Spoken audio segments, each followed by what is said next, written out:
Et bien bonjour à tous les amis, c'est Binguin. Aujourd'hui on se retrouve pour une nouvelle vidéo sur The Stanley Parable. Alors c'est un jeu, je crois qu'il est connu. Et parce que j'ai dit je crois parce que j'ai jamais joué. Oui, j'ai jamais joué. Et j'aimerais bien partager cette aventure avec vous. Et c'est parti. Je indice le lobby.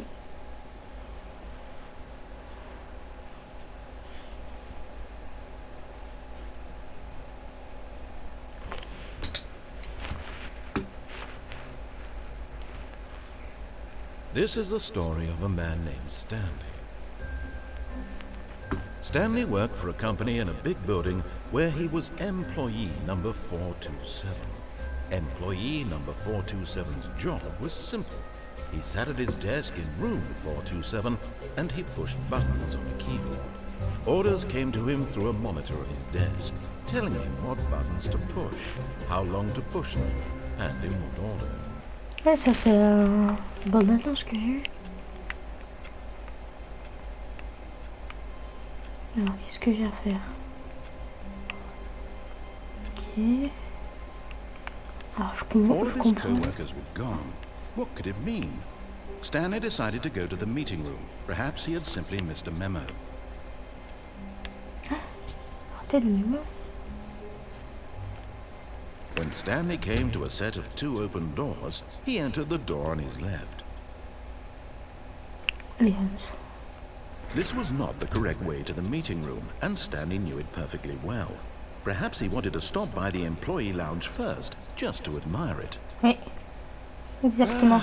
Yes, truly a room worth admiring. It had really been worth it, but eager to get back to business, Stanley took the first open door on his left. And so he detoured through the maintenance section, walked straight ahead to the opposite door, and got back on track. Oui, j'ai compris en fait. Yet there was not a single person here either. Feeling a wave of disbelief, Stanley decided to go up to his boss's office, hoping he might find an answer there. Coming to a staircase, Stanley walked upstairs to his boss's office. But Stanley just couldn't do it. He considered the possibility of facing his boss, admitting he had left his post during work hours. He might be fired for that. And in such a competitive economy, why had he taken that risk? All because he believed everyone had vanished. His boss would think he was crazy. And then something occurred to Stanley. Maybe, he thought to himself, maybe I am crazy. All of my co-workers blinking mysteriously out of existence in a single moment for no reason at all? None of it made any logical sense. And as Stanley pondered this, he began to make other strange observations. For example, why couldn't he see his feet when he looked down? Why did doors close automatically behind him wherever he went? And for that matter, these rooms were starting to look pretty familiar. Were they simply repeating? No, Stanley said to himself, this is all too strange, this can't be real. And at last, he came to the conclusion that had been on the tip of his tongue. He just hadn't found the words for it. I'm dreaming, he yelled. This is all a dream. Oh, what a relief Stanley felt to have finally found an answer, an explanation. His co-workers weren't actually gone. He wasn't going to lose his job. He wasn't crazy after all. And he thought to himself, I suppose I'll wake up soon. I'll have to go back to my boring real-life job pushing buttons. I may as well enjoy this while I'm still lucid. So, he imagined himself flying and began to gently float above the ground. Then he imagined himself soaring through space on a magical starfield, and it too appeared. It was so much fun, and Stanley marveled that he had still not woken up. How was he remaining so lucid? And then perhaps the strangest question of them all entered Stanley's head. One he was amazed he hadn't asked himself sooner. Why is there a voice in my head dictating everything that I'm doing and thinking? Now the voice was describing itself being considered by Stanley, who found it particularly strange.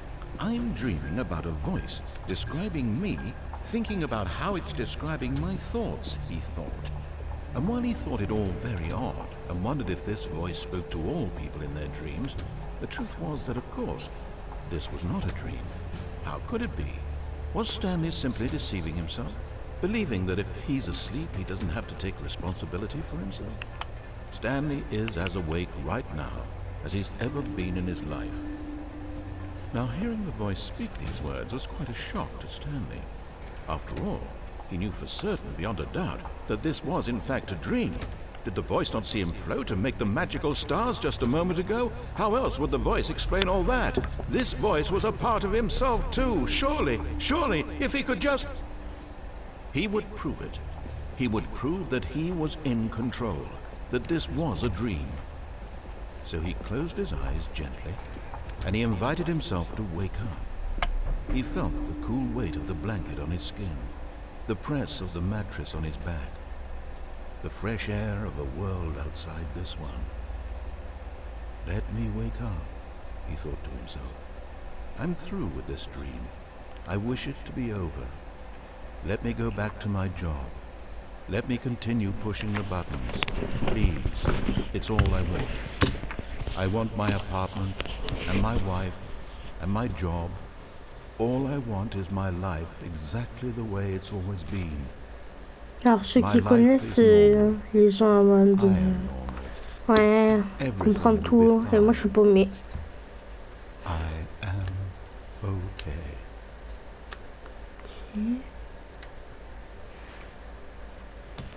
Oh non! Stanley began screaming. Please, someone, wake me up. My name is Stanley.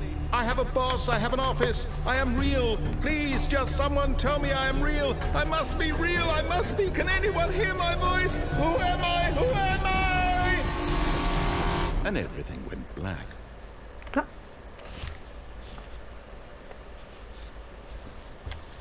This is the story of a woman named Mariella. Mariella woke up on a day like any other. She arose, got dressed, gathered her belongings, and walked to her place of work. But on this particular day, her walk was interrupted by the body of a man who had stumbled through town talking and screaming to himself, and then collapsed dead on the sidewalk. And although she would soon turn to go call for an ambulance, for just a few brief moments, she considered the strange man. He was obviously crazy. This much she knew. Everyone knows what crazy people look like. And in that moment, she thought to herself how lucky she was to be normal. I am sane. I am in control of my mind. I know what is real and what isn't. It was comforting to think this, and in a certain way, seeing this man made her feel better. But then she remembered the meeting she had scheduled for that day. The very important people whose impressions of her would affect her career, and by extension, the rest of her life. She had no time for this, so it was only a moment that she stood there, staring down at the body. And then she turned and ran. Okay.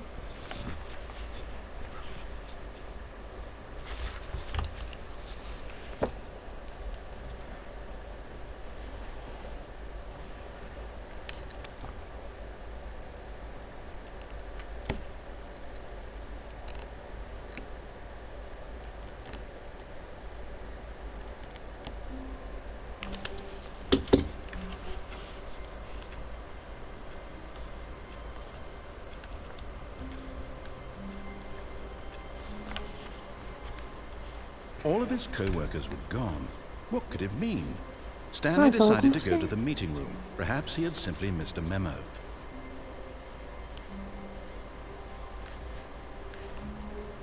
When Stanley came to a set of 2 open doors, he entered the door on his left. Je vais écouter. Yet there was not a single person here either. Feeling a wave of disbelief, Stanley decided to go up to his boss's office. Coming to a staircase, Stanley walked upstairs to his boss's office.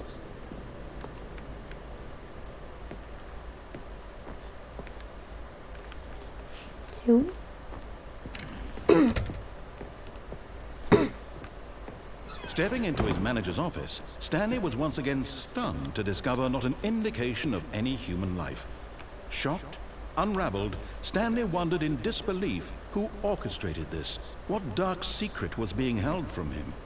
What he could not have known was that the keypad behind the boss's desk guarded the terrible truth that his boss had been keeping from him. And so the boss had assigned it an extra secret PIN number, 2845. But of course, Stanley couldn't possibly have known this.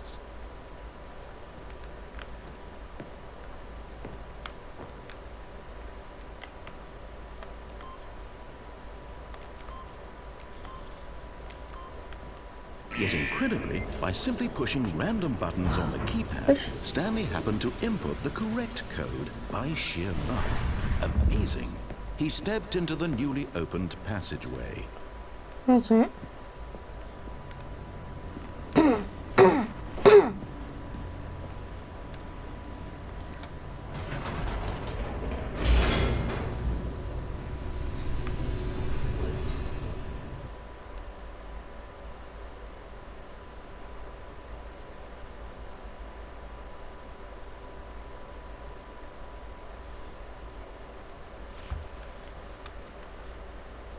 Descending deeper into the building, Stanley realized he felt a bit peculiar. It was a stirring of emotion in his chest, as though he felt more free to think for himself, to question the nature of his job. Why did he feel this now, when for years it had never occurred to him? This question would not go unanswered for long. Wesh.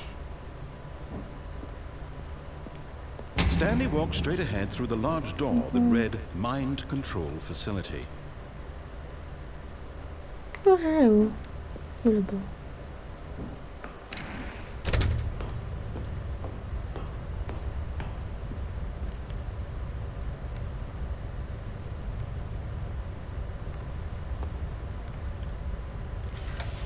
lights rose on an enormous room packed with television screens. What horrible secret did this place hold? Stanley thought to himself. Did he have the strength to find out?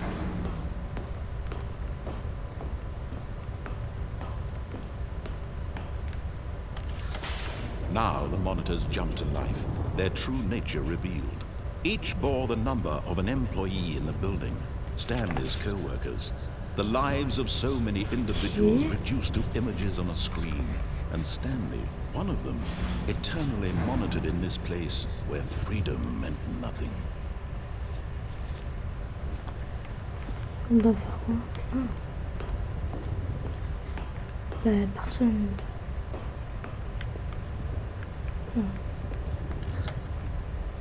This mind control facility, it was too horrible to believe. It couldn't be true. Had Stanley really been under someone's control all this time? Was this the only reason he was happy with his boring job? That his emotions had been manipulated to accept it blindly? No, he refused to believe it. He couldn't accept it. His own life in someone else's control? Never! It was unthinkable. Wasn't it? Was it even possible? Had he truly spent his entire life utterly blind to the world? But here was the proof, the heart of the operation. Controls labeled with emotions, happy or sad or content, walking, eating, working, all of it monitored and commanded from this very place. And as the cold reality of his past began to sink in, Stanley decided that this machinery would never again exert its terrible power over another human life. For he would dismantle the controls once and for all. Oh, Stanley, you didn't just activate the controls, did you? After they kept you enslaved all these years, you go and you try to take control of the machine for yourself. Is that what you wanted? Control? Oh, Stanley, I applaud your effort, I really do. But you need to understand, there's only so much that machine can do. You were supposed to let it go, turn the controls off, and leave. If you want to throw my story off track, you're going to have to do much better than that. I'm afraid you don't have nearly the power you think you do. For example, Non, and I je ferai believe la you'll vie. find this pertinent, Stanley suddenly realized he had just initiated the network's emergency detonation system. In the event that this machine is activated without proper DNA identification, nuclear detonators are set to explode, eliminating the entire complex. shit. How long until detonation then? Let's say, 2 minutes. Now this is making things a little more fun, isn't it, Stanley?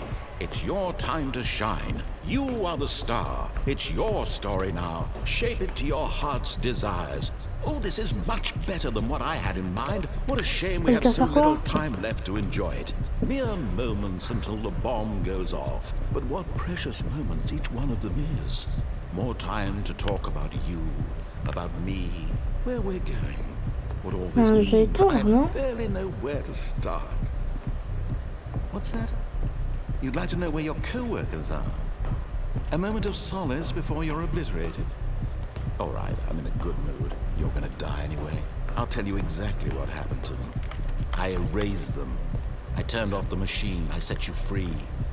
Of course, that was merely in this instance of the story. Sometimes when I tell it, I simply let you sit there in your office forever, pushing buttons endlessly and then dying alone. Other times, I let the office sink into the ground, swallowing everyone inside, or I let it burn to a crisp. I have to say this, though, this version of events has been rather amusing. Watching you try to make sense of everything and take back the control wrested away from you, it's quite rich. I almost hate to see it go. But I'm sure whatever I come up with on the next go-around will be even better. My goodness, only 34 seconds left. But I'm enjoying this so much. You know what? To hell with it. I'm going to put some extra time on the clock. Why not? These are precious additional seconds, Stanley. Time doesn't grow on trees. Oh dear me, what's the matter, Stanley? Is it that you have no idea where you're going or what you're supposed to be doing right now? Or did you just assume when you saw that timer that something in this room was capable of turning it off? I mean, look at you. Running from button to button, screen to screen, clicking on every little thing in this room. These numbered buttons, no, these colored ones. Or maybe this big red button, or this door. Everything, anything, something here will save me. Why would you think that, Stanley? That this video game can be beaten? Won? Solved? Do you have any idea what your purpose in this place is? Je sais pas. Le 2? You're in for quite a disappointment. But here's a spoiler for you. That timer isn't a catalyst to keep the action moving along. It's just seconds ticking away to your death. You're only still playing instead of watching a cutscene because I want to watch you for every moment that you're powerless. To see you made humble. This is not a challenge. It's a tragedy. You wanted to control this world, that's fine. But I'm going to destroy it first, so you can't. Take a look at the clock, Stanley. That's 30 seconds you have left to struggle. 30 seconds until a big boom and then nothing. No ending here. Just you being blown to pieces. Bon bah, c'est vraiment. Il y avait un truc à faire pour me sauver, mais j'avais pas en main, j'ai pas l'œil.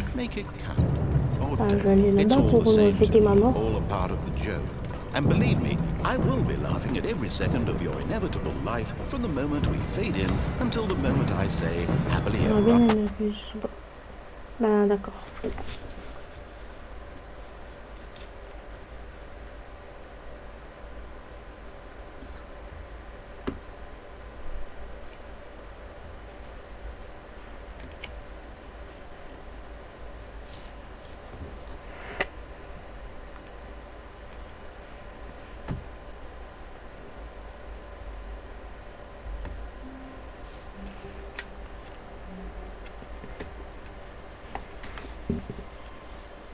All of his co-workers were gone. What could it mean? Stanley decided to go to the meeting room. Perhaps he had simply missed a memo.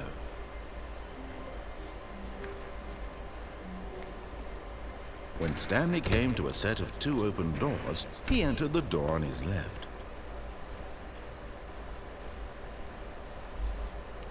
Yet there was not a single person here either.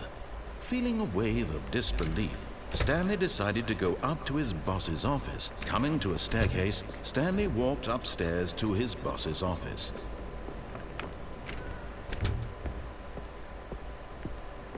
Stepping into his manager's office, Stanley was once again stunned to discover not an indication of any human life. What could it mean? Stanley wondered aloud to nobody. He began wildly tearing through papers on the boss's desk, pulling books off the shelf, looking behind paintings, desperate for clues to his situation. But his attention was caught by a keypad behind the boss's desk. What could its purpose be? In fact, this keypad guarded the terrible secret that lay buried below his feet. And so the boss had assigned it an extra secret PIN number, 2845. But of course, Stanley couldn't possibly have known this. Yet incredibly, by simply pushing random buttons on the keypad, Stanley happened to input the correct code by sheer luck. Amazing. He stepped into the newly opened passageway.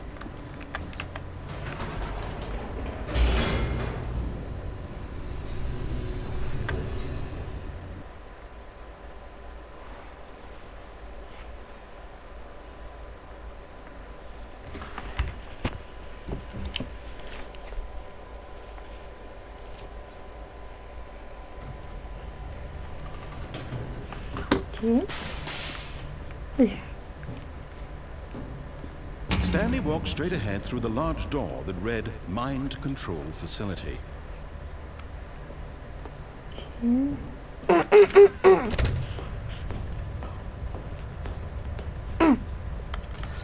The lights rose on an enormous room packed with television screens. What horrible secret did this place hold? Stanley thought to himself. Did he have the strength to find out? Ils sont paumés.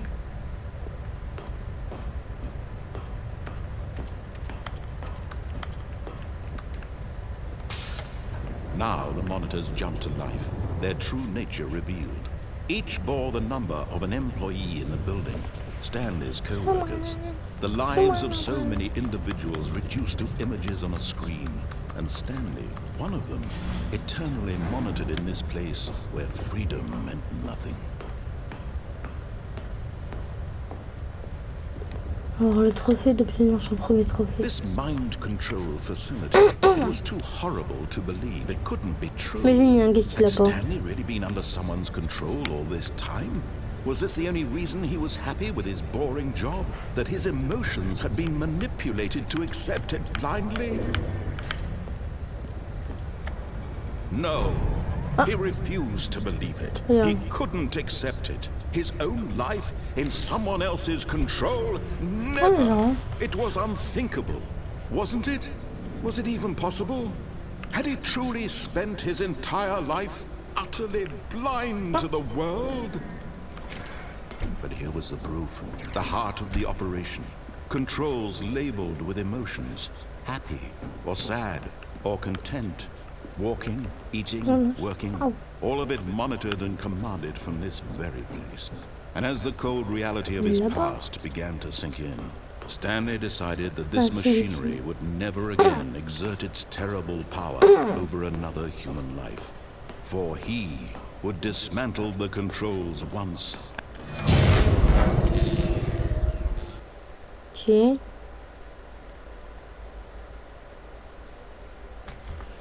Il se passe quoi? J'ai fait monter?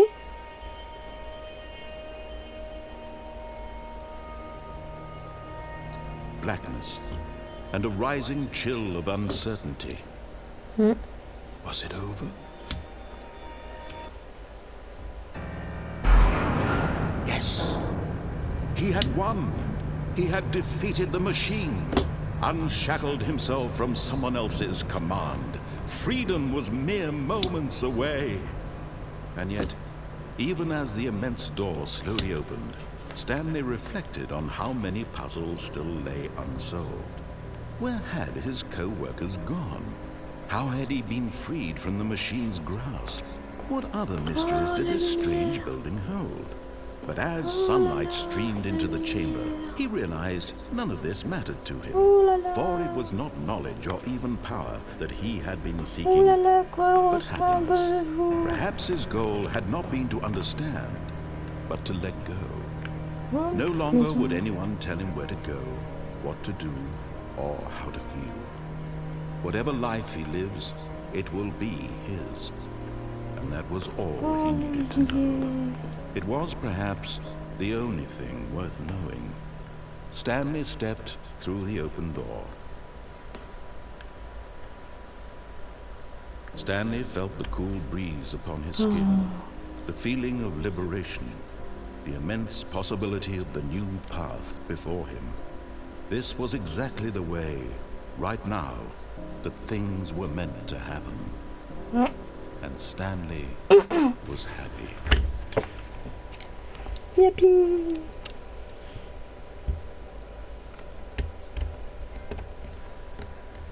Hein? J'ai terminé le jeu?